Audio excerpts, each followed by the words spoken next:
Back here on SportsLine, talking about sports health, athletic wellness, and all of that good stuff as we gear up for another season of athletics. Kind of right here in the middle of July.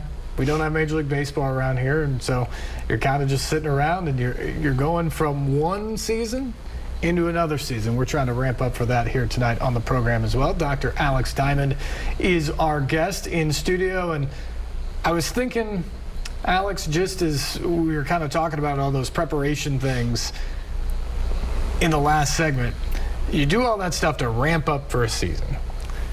And then an injury comes. Yeah. And, you know, it's just part of sports. Whatever level it is, injuries do happen. It's just part of the game. And I think back to the worst year I ever had playing sports.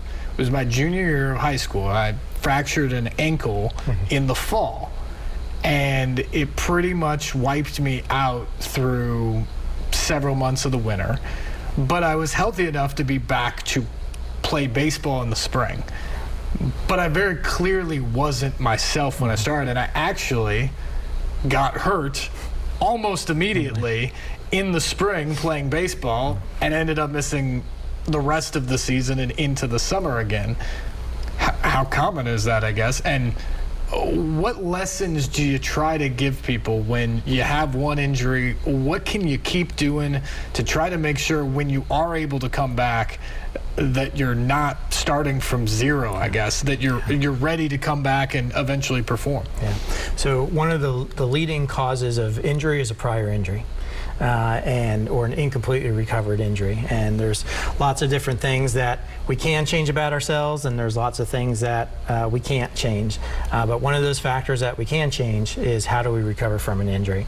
And whether that's healed, and there's two different things, whether it's healed to sort of go back to everyday life, or is it healed to be an athlete and play baseball and play basketball, play football, whatever that may be.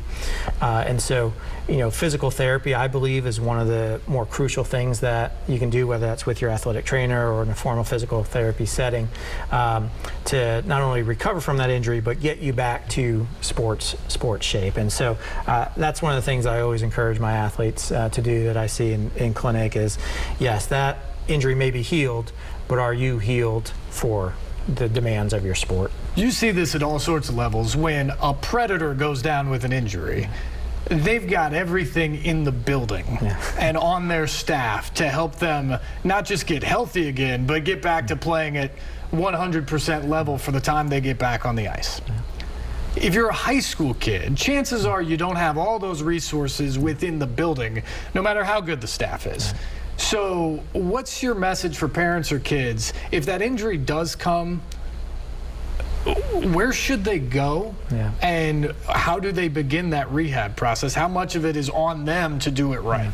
And I would say that clearly the resources change. It's an upside down pyramid when it comes to sports. And so the smallest number of athletes, which are our highest level, our pros, get everything. And then you work down to college and high school and youth and community, and you know what you have. The number of kids, the number of participants explodes, but the resources vastly diminish. But the concept shouldn't change, and I think that's one of the really important things that that I hope coaches and parents and people involved in youth sport understand is that, exactly said, they're not rushing any of the Predators back to play, or the Titans, or whatever team it may be.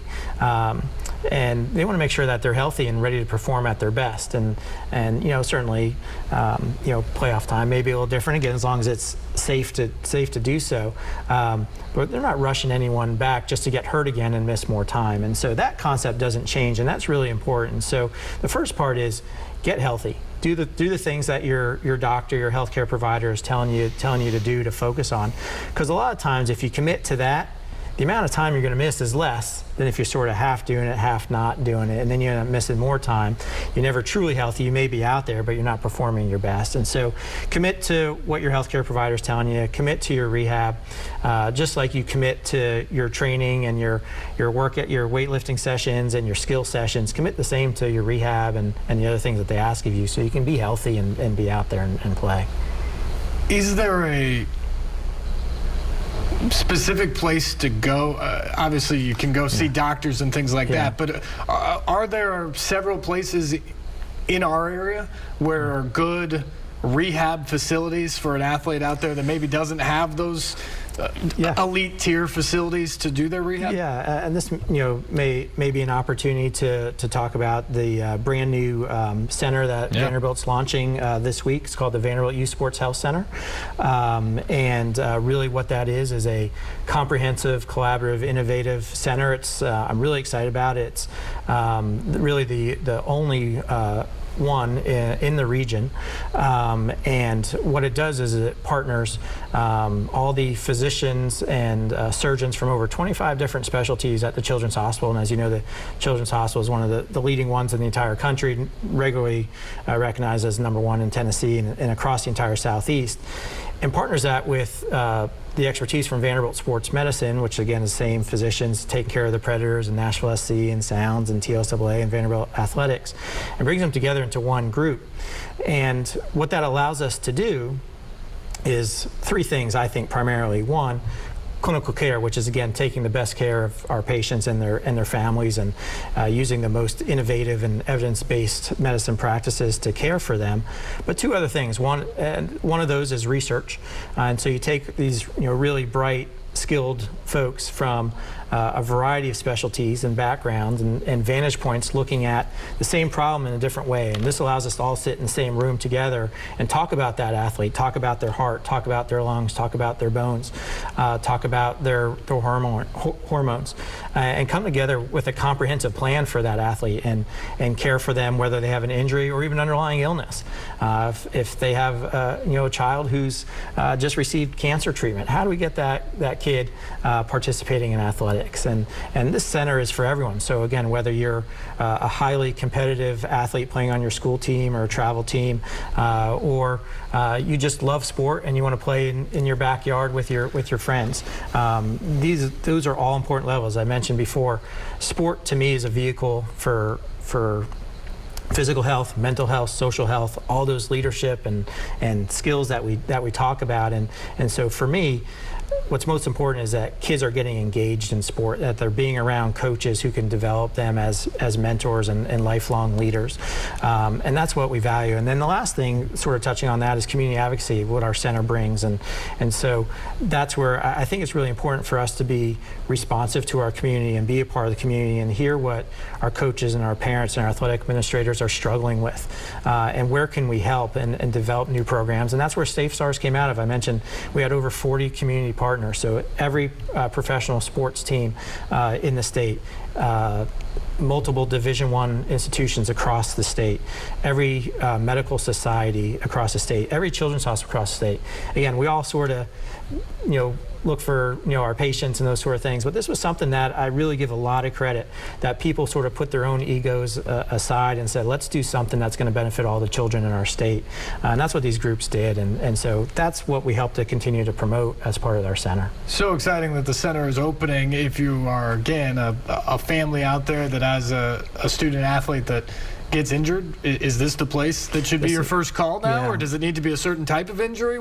Yeah, well, any injury, and that's again really the beauty of the center. It's comprehensive, and so within every single specialty, we have providers who either have a special interest in treating athletes or a special expertise in a condition that regularly affects athletes. So whether it's orthopedics, sports medicine, pediatric orthopedics, cardiology, rheumatology, endocrinology, you name it, you name the ology. And we have folks who have committed to being part of the center, again, all working together.